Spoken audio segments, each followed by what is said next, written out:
हम अपनी स्किन को प्रोटेक्ट करने के लिए कपड़ों का इस्तेमाल करते हैं। सर्दियाँ आ रही हैं तो स्वेटर पहन रहे हैं, कैप पहन रहे हैं, ग्लव्स हैं, मफलर्स हैं, हर चीज़ का हम लोग ध्यान रखते हैं। लेकिन जब बारी आती है फेस की, तो कहीं ना कहीं हमसे अनजाने में जो चूक होती है ना, उसका जो कंसिक्वेंसेस है ना, वो हमें पूरी ज़िंदगी भुगतने पड़ते हैं। हेलो एवरीवन, वेलकम टू उपासना की दुनिया। कैसे हो आप सब? उम्मीद करती हूँ सब बहुत अच्छे हैं, सबकी लाइफ बहुत अमेजिंग चल रही है। ज़िंदगी में ना इंसान ने एक सबसे बड़ी गलती की, और वो क्या की? जब उसने अपने चेहरे पे पीलिंग करवाई, और उस गलती का जो अंजाम है वो सारी ज़िंदगी उसे भुगतना पड़ता है, और वो फिर रोते हैं। तो आज की वीडियो बहुत स्पेशल होने वाली है, क्योंकि फर्स्ट टाइम मैं ये वीडियो लेके आई हूँ। आप लोगों की रिक्वेस्ट थे साइड इफ़ेक्ट्स ऑफ पीलिंग, और मुझे भी लगा कि यार लोग जो है पीलिंग करवा के स्किन में कुछ छोड़ा ही नहीं, तो क्यों ना एक अवेयरनेस उसको लेके लाई जाए कि पीलिंग एक्चुअल में है क्या। बहुत सारे लोगों को पता ही नहीं होता कि पीलिंग क्या है, बोल देते हैं पीलिंग करवाई है। पील मतलब किसी भी चीज़ को उतारना, ठीक है। पील ऑफ, हम उस चीज़ को उतार रहे हैं। संतरा है, उसका छिलके को उतार रहे हैं, दैट इज पील ऑफ। केले का छिलका उतार रहे हैं, पील ऑफ कर रहे हैं।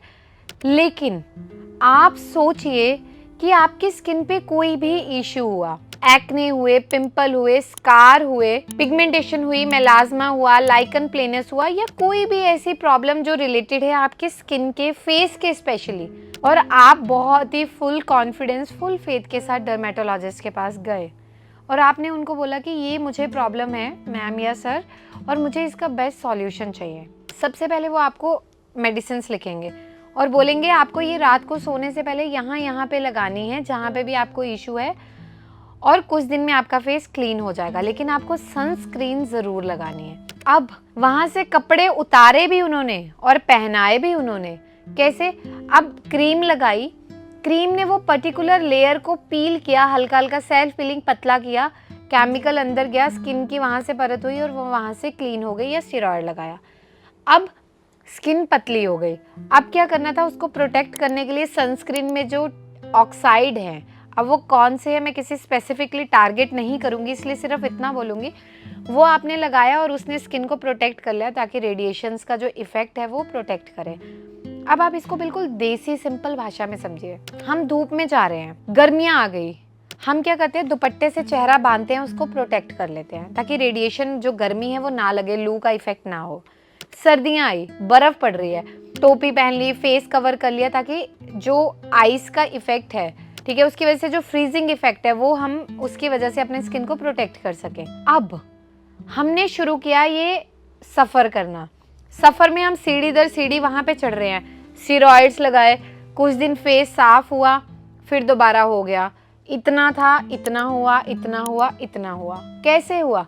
यहाँ पे था, यहाँ लगाई, केमिकल ने यहाँ से तो क्लीन किया, पर स्किन अंदर से जल गई। धीरे धीरे वो पैच कब स्प्रेड होता है पता ही नहीं चलता। और इसमें हमारी गलती नहीं है, हमें प्रॉपरली गाइड ही नहीं किया गया। अब बात आई पीलिंग की। आप गए, अब इसका क्या सॉल्यूशन है? स्टेरॉइड से ठीक नहीं हुआ, आप पीलिंग करवा लीजिए, आप लेजर करवा लीजिए। आज सिर्फ पीलिंग पे बात करेंगे। अब आपके पूरे फेस पे केमिकल को लगाया गया, धीरे धीरे करके परत उतरने लगी, और वो सारी स्किन एक तरह मास्क की तरह वो निकल गई, जो कि किसी को दिखती है, किसी को नहीं पता चलता। अब पतली हो गई, ठीक है। फिर आपने उसको प्रोटेक्शन के लिए सनस्क्रीन, सीरम और तरह तरह के फेस वॉश स्टार्ट कर दिए। फिर क्या हुआ? उससे इफेक्ट नहीं आया, फिर वैसा हो गया कुछ टाइम में, फिर एक और पीलिंग करते करते 5-5, 10-10, 20-20 पीलिंग के लेने के बाद स्किन में कुछ बचा ही नहीं। अब इसको ऐसे समझना, संतरा था, छिलका उतारा, ऊपर की परत, पल्प भी निकाल दिया, बीज भी निकाल दिया, तो एंड में क्या बचेगा? कुछ भी नहीं। तो सेम ही तो हमने अपनी स्किन के साथ किया ना, उतारा उतारा उतारा। अब ऐसा हो गया, धूप में हम नहीं खड़े हो सकते, गैस के पास खड़े होके हम नहीं काम कर सकते। यार सारी जिंदगी कौन ऐसा इंसान है जो धूप में नहीं जाएगा? आज तक बता दो हैं कि बिना सनस्क्रीन के बाहर नहीं जाना, हर 2 घंटे में लगानी है। अरे भाई, जब सारा दिन चेहरे पे केमिकल लगा के रखोगे, बेचारे को सांस लेने की जगह ही नहीं दोगे, ऑर्गन है ना, सबसे बड़ा ऑर्गन है, उसको ब्रीदिंग स्पेस ही नहीं मिलेगा। अब मैं आपके चेहरे पे मास्क लगा दूं और बोलूं हर 2 घंटे में लगा के रखना, थोड़ी देर के बाद उसको एक के ऊपर एक टाइम के बाद आपको ना सांस ही नहीं आएगा। आपकी स्किन भी भाई अब वो बेचारी बोल नहीं सकती, आप समझो, एक लेयर, एक लेयर एक लेयर एक लेयर करते करते 3-4 लेयर कब लगा दी पता ही नहीं चला। कहाँ जाएगी स्किन? एक टाइम के बाद आपकी स्किन इतनी सेंसिटिव हो जाती है, पतली हो जाती है, झुर्रियाँ आने लग जाती है। किसी किसी से मैं मिलती हूँ, उसकी इतनी होती है कि वो टॉवल तेज नहीं रब कर सकते। इतना साइड इफेक्ट है इन चीज़ों का। और अब से किसी को भी ये सजेशन मिले ना, बिल्कुल ओपनली जाके उनसे पूछना इसका वर्स्ट इफेक्ट क्या है। साइड इफेक्ट नहीं बोल रही हूँ, वर्स्ट इफेक्ट क्या है, मतलब बुरा भी है लेकिन इफेक्ट बताओ। साइड इफेक्ट की तो बात बाद में करेंगे, कोई जवाब ही नहीं दे पाएगा आपको, ठीक है? क्योंकि वर्स्ट जहां वर्ड आता था ना, वहां आपको इफेक्ट पॉजिटिव वे में कभी नहीं दिखेगा, साइड इफेक्ट ही दिखेंगे। और मैं ये नहीं कह रही कि 100% लोग, किसी का बिल्कुल मिनिमल है, कोई 0.001% कोई ऐसा होगा जिसको पॉजिटिवली दिखा, अदरवाइज सबको नेगेटिव ही दिखा है। कंडीशन इतनी ज़्यादा वर्स्ट नहीं थी स्टार्टिंग में जितनी इन ट्रीटमेंट्स के बाद बन गई।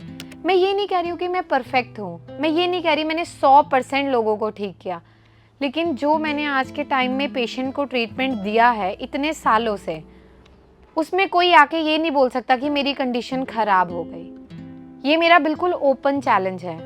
100% अगर कोई ठीक नहीं हुआ, 80 हुआ, 90 हुआ, वो वैसा है, दोबारा नहीं उभरा है। अनटिल अनलेस कोई ऐसी मेडिकल कंडीशन ना हो, वो भी ऐसा नहीं कि 100% हो गया, किसी को 1-2% डार्क हुआ फिर वो खत्म हो गया, ये सिचुएशन रहती है।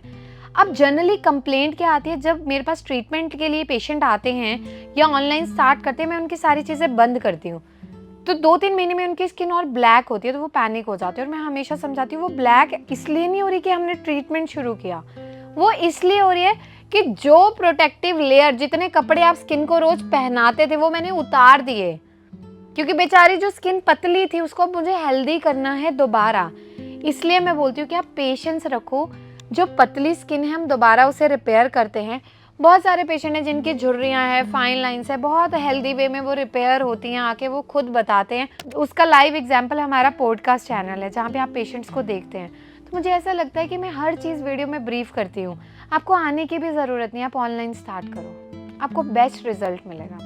अब सारी चीज़ें बता दी, इसको प्रोटेक्ट कैसे करें जिनके साथ ये चीज़ें हो चुकी हैं। बहुत सिंपल है, डेली सुबह आपने 1-1 बूंद गाय का देसी घी नाक में डालना है और फिर ऐसे रबिंग करनी है। अब आप बोलोगे हुआ तो चेहरे पे था, नाक पे क्यों डाले? स्टिमुलेट करने के लिए, वो पूरा बॉडी को लुब्रिकेट करेगा। दूसरा, देसी घी को नाभि में लगा के उससे मालिश करनी है। तीसरा, उसी देसी घी से चेहरे पे रोज सुबह शाम 5 से 10 मिनट मसाज करनी है और आधे घंटे के बाद हल्के से गुनगुने पानी से धो लीजिए। अगर वहाँ पे आपको बहुत चिपचिपा महसूस हो रहा है तो वहाँ पे थोड़ा सा चावल का आटा लेना है, उसमें पानी मिलाना है और उससे रबिंग करके आप वॉश कर लीजिए। ये रेमेडी आप पे बहुत अच्छा काम करेगी। धीरे धीरे करके जो लोग सन के एक्सपोजर से डरते हैं, स्किन ब्लैक हो रही है, रेड हो रही है, बर्निंग सेंसेशन है, इचिंग हो रही है, उनमें चेंजेस आना स्टार्ट होंगे। तो प्लीज़ जब भी आप यहाँ पे हमसे कंसल्ट करें, चाहे वो रेमेडी को लेके आप वीडियो देखें या फिर ट्रीटमेंट के लिए विजिट करें या ऑनलाइन, आपको हर चीज़ वीडियो में मैंने क्लियर की है। क्योंकि आप सोचिए एक इंसान के लिए इतने लोगों को एक साथ टैकल करना तो वैसे भी पॉसिबल नहीं है, ठीक है? इसलिए मेरे हॉस्पिटल में स्टेजेस बनाई गई। आप कांटेक्ट करिए, हर चीज़ वीडियो में क्लियर है, आपकी सिचुएशंस क्लियर हैं। आप ट्रीटमेंट फुल फेथ के साथ स्टार्ट करिए, कहीं भी दुनिया के किसी भी कोने में आप बैठे हैं, आपको बेस्ट रिजल्ट मिलेगा। रिजल्ट देना मेरी रिस्पॉन्सिबिलिटी है, ठीक है? फेथ करना आपकी। अब 20 साल की प्रॉब्लम को एटलीस्ट 20 महीने तो दीजिए, कितना % टाइम मांग रही हो, लेकिन प्लीज़ आप लोग पेशेंस रखिए, पक्का रिजल्ट मिलेगा। 100% ना भी हो, 90, 80, और अगर आपकी स्किन की क्षमता 100 है तो 100। तो इस रेमेडी को फॉलो करिए और अपने आसपास कभी भी किसी व्यक्ति को ये कहता सुने पीलिंग करवानी है, लेज़र करवाना है, तो बिल्कुल हाथ जोड़ दीजिए, भैया ये हाल देख लीजिए, ये हो गया तो प्लीज़ अब तो इस तरफ आप मत जाइए। हमेशा आपको काउंसलिंग की जाती हैं। और मैं एक चीज़ से बहुत हैरान होती हूँ कि पीलिंग में हम एक सिटिंग पे 2-2, 3-3 हज़ार देते हैं और डॉक्टर 10-10 भी कर रहे हैं, हम करवाते हैं। लेकिन आयुर्वेद में आके क्या होता है, जब हम बोलते हैं कि 1 मंथ की मेडिसिन 4,000 की है, बहुत महंगा है। कैसे महंगा है? मतलब मैं सच में इस पे ना एक्सप्लेनेशन चाहती हूँ विदाउट नोइंग द फैक्ट्स कि उसमें है क्या, और वो परमानेंट क्योर कर रहा है, परमानेंट सॉल्यूशन है, it will hardly take an year, ठीक है, किसी को 6 महीने। वो कैसे महंगा है? जो ऑलरेडी आपने इतना लगा दिया उसके कंपैरेटिव तो ये कुछ भी नहीं है।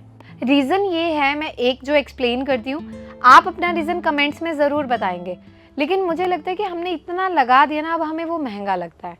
पर मैं अब आपको लास्ट रिजल्ट दे रही हूँ ना, तो आप सोचिए मेरे लिए तो वो डेफिनेशन बिल्कुल बिगनिंग से स्टार्ट हो रही है, मैं उसको एंड कर ही नहीं सकती। ठीक है, मैंने स्टार्ट किया है, मेरे लिए तो आप बिल्कुल ज़ीरो से आए हो और वो भी ख़राब करके आए हो। ठीक है, अगर आप पहले दिन मेरे पास आते जब शुरू हुआ था तो मैं शायद 2 महीने में ठीक करती। अब मुझे 6-6 महीने 1-1 साल क्यों लगता है? क्योंकि स्किन को रिपेयर करने में उतना वक्त लग जाता है और बाकी जो है चीज़ें ट्रीटमेंट टाइम लेता है मेलानिन को ब्रेक करने में, सिंथेसिस को ब्रेक करने में, स्किन को हील करने में। तो प्लीज़, जहाँ आपको बोला जाता है 4000, 4500, 5000 मेडिसिन, वो आपकी स्किन के अकॉर्डिंग है। ऑयल तो बेचारा वही है, अब सनस्क्रीन आप 700-800, 1000 रुपये की ले रहे हो, हम तो बेचारा 1000 रुपये का तेल देते हैं जो भी 2-3 महीने निकल जाता है। हमारा मॉइस्चराइजर बेचारा इतना सिंपल है, 500 रुपये का आता है, 4-5 महीने निकल जाते हैं। तो उनको अगर आप कलेक्टिवली देखो, जो अलग अलग तरह के आप फेस वॉश ये वो सब चीज़ें ले रहे हो, उससे तो ये बहुत सस्ता है। Never ever compare. यार, एक रेडी पे भी चीज़ मिल रही है, एक मॉल में भी, एक 5 स्टार में भी, सबकी एक वैल्यू है, सबकी एक क्वालिटी है। So we are working on that quality कि प्लांट के वो एक्सट्रैक्ट इतनी प्योर फॉर्म में हैं कि, और मैं ये नहीं कह रही ये प्लांट मार्केट में नहीं है, हर जगह अवेलेबल है, लेकिन जो हम फॉर्म कर रहे हैं, जो फॉर्मुलेशन है, जो उसका वर्किंग प्रोसेस है, that is mode of action, that is totally different. वो अलग तरह से काम कर रहा है, वो मिक्सिंग, दैट इन्वेंशन, वो उसकी कीमत है। तो प्लीज़ जब भी आप यहाँ आए, प्लीज़ ये मत कहिए महंगा है। मैं हर वीडियो में इसलिए रेट पहले ही बता देती हूँ कि इतना रेट है, इतने की आपको मेडिसिन पड़ती है। यहाँ आके जब आर्ग्यू करते हैं कि हमारा बजट 1000 रुपये था, तो आप अपना भी टाइम वेस्ट कर रहे हो और मेरा भी, क्योंकि मेरे पास उतने में कुछ है ही नहीं, मेरी खुद की कॉस्टिंग नहीं है यार। मुझे 4000 में 3500-3600 रुपये तो मेरी खुद की कॉस्ट निकल जाती है। अगर मैं 400-500 रुपये भी नहीं कमाऊंगी तो मैं खर्चा ही नहीं निकाल पाऊंगी। जितना मेरा हक है बिल्कुल ओपन है, बिल्कुल मांग के सबके सामने है कि ये मेरा हक है और अपना हक मैं ले रही हूँ। नवारा जो हमारा ट्रीटमेंट है उसमें क्या है, वो भी प्लांट्स के कॉम्बिनेशन है जो आपके बेचारे पीलिंग और उसके साइड इफेक्ट्स को कम करते हैं। उसमें पूछते हैं कितनी सिटिंग ले, हम जनरली 10 सिटिंग प्रेफर करते हैं 30 से 40 दिन में। ठीक है, क्योंकि हैंड से एब्जॉर्प्शन करानी है। आप उसको स्टार्ट करिए, आपको उतना बेनिफिट मिलेगा। लेकिन आप सोचिए ना कि पूरे ट्रीटमेंट में सिर्फ हम 10 ही तो सिटिंग बोल रहे हैं ना, 2000 एक सिटिंग आया तो वो 20,000 एक ही बार का तो वो है ना। बाकी आपको साल भर भी लगे तो आपको उससे आगे कंटिन्यू नहीं करनी है। तो जो मिथ है उसे ब्रेक करो, जो पॉजिटिव चीज़ें हैं उसकी तरफ चलो। दुनिया के किसी भी कोने से आप ट्रीटमेंट स्टार्ट कर सकते हो बिना मुझसे बात किए। सिर्फ इस नंबर पे मेरी पूरी टीम आपको गाइड करेगी। उम्मीद करती हूँ कि आज की वीडियो आपके लिए हेल्पफुल हो और जो मैंने मैसेज देने की कोशिश की है आप लोगों तक वो मैसेज पहुँचाओ। आप लोगों ने उपासना की दुनिया को बहुत प्यार दिया है, प्लीज़ आप भरोसा रखिए और प्यार अपना बनाए रखिए। चैनल को सब्सक्राइब करना नहीं भूलना है, वीडियो को लाइक करना। Thank you.